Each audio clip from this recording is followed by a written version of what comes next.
Yes, I'm going to be speaking on second degree AV block type 1, also known as Winkeback.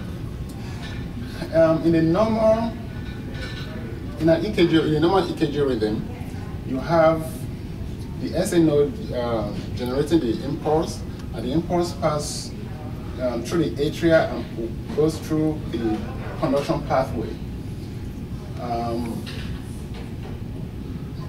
But with the second degree AV block, what happens is the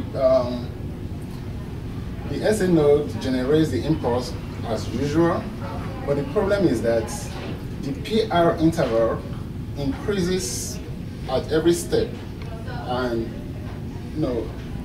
it increases at every step until the AV node it's blocked. The QRS interval or QRS complex is dropped, and usually the AV node is usually the path of the block.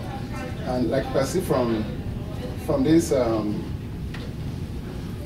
chart, you see that here the PR interval here is like 0.24 seconds, but the next time is like 0.4 seconds, and by the third time you have the P wave, but there's no QRS complex, and that is what happens in the type 1 Winkeback.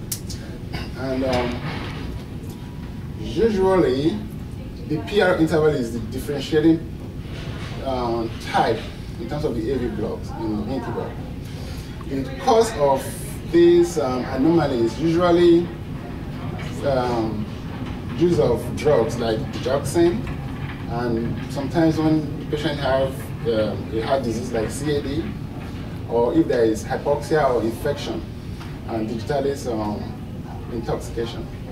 Also, the significance of this EKG result is that it usually results from myocardial infarction, and although it's usually transient, but it's most often well tolerated.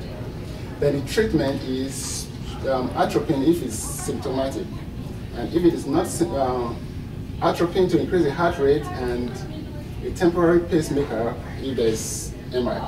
Also, if it is not symptomatic, then it is closely observed and a transcutaneous pacemaker is kept nearby, just in case. Cool. Thank you.